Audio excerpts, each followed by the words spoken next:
Hey everyone, so this tutorial today is going to be just my everyday go-to look. It's kind of a natural look, but it's also got a little bit of a smoky effect to it and a nude lip. Keep in mind that you can always darken this up, make it a little more smoky, and add a pop of color to your lips if you want to change this from a day to a night look. But this is just my everyday go-to, what I would wear on a daily basis look. So if you want to see how I got this, then please keep watching. Thanks!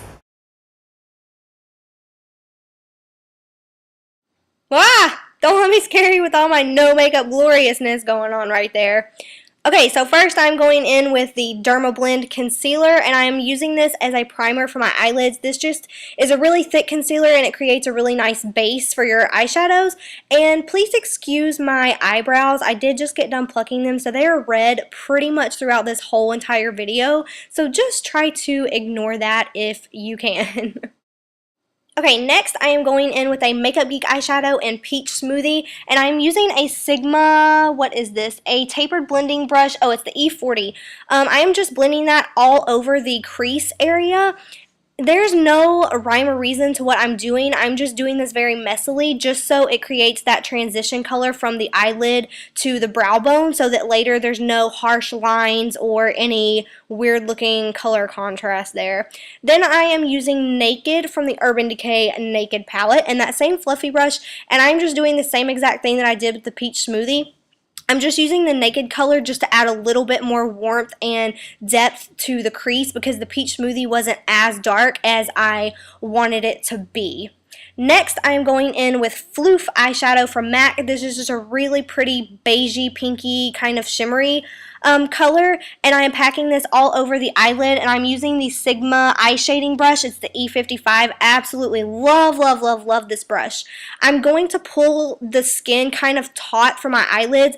Obviously, you don't want to pull that too hard because that skin around your eye area is really sensitive, but I am going to pull it just taut so that I can pack that eyeshadow into all of the creases and lines really, really, really good so that it doesn't end up creasing or just looking cakey or anything like that. I just want to make sure and get it packed on there really, really, really well. But again, don't pull that skin too hard, just a tiny bit. Then I'm going in with Virgin from Urban Decay, also from the Naked palette, and I'm going over the Phloof color, and the only reason that I'm doing this is because the Virgin adds just a tiny bit more pigment and is a little bit brighter, and so I'm just going to use that just to brighten up the color on my lid. Then I'm going in with the Buck color from the Naked palette. I should have just called this a Naked tutorial, or a tutorial for the Naked palette. Anyway, I am using a pencil brush. This is also from Sigma. It is the E30. Any pencil brush will work though. And I am just putting this directly into the crease. I'm not going too far up into the crease. I'm kind of keeping it low just to add some depth and dimension right there in that crease. Then I am going to put it kind of on the outside and just create a V on the outer edge of my eye. Again, this is not going to be too dramatic just because it is an everyday, just natural look, but you can always darken this up with a different color and use the same technique and it would look fine. So just keep blending that. It's okay if it looks harsh because we're going to blend all of that out in just a second. Then I'm going in with MAC's Omega and Copperplate, and I'm just going to blend these two colors together with that same exact fluffy brush and go back in the crease with those two colors. And this is just going to, again, kind of blend out that butt color that we just added and just add a little bit more of a cool tone with kind of to mix in with the warm tones. This just deepens it up a little bit. And then I'm going back in with Phloof again and just adding some more of that because with all the blending you can tend to lose that color. Then I'm going in with the gel eyeliner and bam, it's done. That one was from MAC. Then I'm taking a smudgy brush and Creep from the Urban Decay palette again, and I am just smudging this all over the eyeliner just so it's not so harsh. Then I'm going in with Pro Longwear foundation from MAC. Sorry, I lost my train of thought there. I'm just dabbing this all over my face. Sometimes I'll stick my brush directly into the foundation and put it on my face, but for now, or for today, I'm just going to dot this on here like this just to make sure that I get an even amount of foundation all over my face. Then I'm going in with the Sigma flat Kabuki brush. It's the F80 and blending all of my foundation out. For some reason my camera shut off, so it did not finish recording me blending my foundation out, but obviously you just want to blend that all over your face. Then I'm going back in with the Dermablend concealer and putting this under my eye area. I'm also going to use the Maybelline Age Rewind concealer, and this is in the brightening shade, and I'm just going to add this on top of the Dermablend just to kind of brighten it up and add a little bit of a glow under the eye area. And you want to go in a triangle shape. You want to start from the inner corner of your eye, go down the side of your nose, and then across kind of to the edge of your eye to make a triangle so that all of that is highlighted. Then I am using another Sigma brush, surprise, surprise. It is the Tapered Kabuki F86 brush, and again, I'll list all these down below, but I got this brush last week, and I am obsessed with it. This is my new holy grail brush for using to blend out the concealer under your eyes. It's amazing. So just blend that out. Make sure that it is flawless looking. Then I'm going to go in with my NYX HD Studio Finishing Powder. This is just a translucent powder. It's kind of similar to the Makeup Forever HD one. This is just a powder brush from Real Techniques, and I'm just using this to set my under eye area and my foundation all over my face.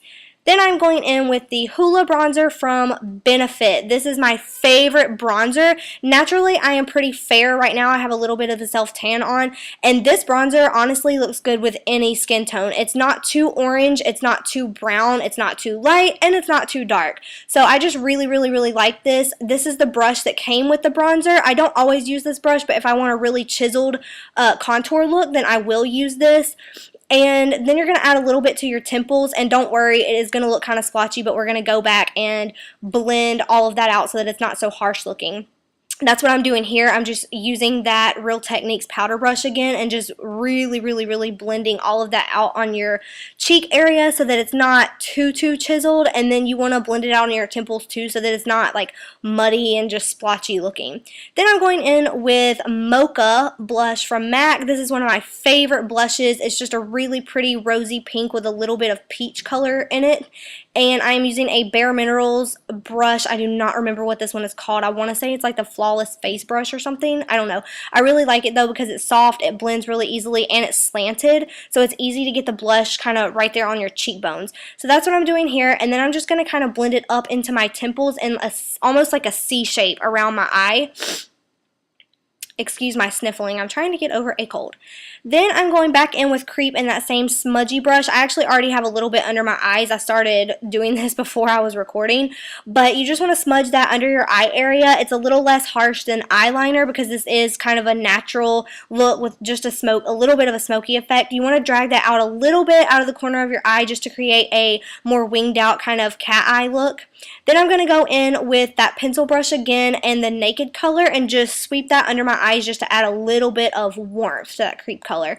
Then I'm going in with a flat brush in the same Phloof color from MAC. That brush I've had for years. I do not remember what it's called, but it's from Crown Brush, and it's honestly one of the only brushes from there that I like. I don't typically recommend all of their brushes, but it is good for doing the brow bone highlight area. Then I'm going back in with that fluffy brush from Sigma with no additional product on it and just blending all of that out so that there's not a huge contrast between the crease color and your brow bone highlight color. Then I'm going in with a eyebrow brush and Omega and Copperplate again from MAC. I went ahead and filled in my eyebrows with those colors, and now I'm using the Anastasia or Anastasia, however you want to say it, clear brow gel to set my eyebrows. Then I'm going to go in and curl my lashes. I believe this eyelash curler is from Maybelline, but honestly, any eyelash curler will work. I don't curl my eyelashes every single day, but if I'm using a mascara that's not waterproof, it tends not to hold the curl as well, so I do go ahead and curl those. So I just decided to go ahead and do that today, I guess. Then I'm going in with Tarte's Lights Camera Lashes Mascara, and bada bing, it is done. Then for lip liner, I am using Subculture from MAC. This is honestly one of my favorite nude lip liners. It's just a really good color. It's not too pale, but it's not too like brown tan. So I'm just outlining my lips, and then I'm going to go in and fill in my lips with that lip liner. It's just a little tiny bit darker than my natural lip shade, but it looks really good, and we're going to add a gloss over it so it won't be so dark. Then I'm going to go in with Tanarama lipstick from MAC. I would never use this lipstick on its own just because it is so frosty, but it looks really good over a nude lip liner and then under this lip gloss. This is Underage from MAC. This is my favorite nude lip gloss. It stays on really well, and I don't know, I just love it. It looks good over everything. This is just my favorite lip combination for a nude lip. And we are done. This is the final look, so I really hope that you enjoyed this. Feel free to play around with this. It's super easy, and thank you so much for watching. Bye, guys.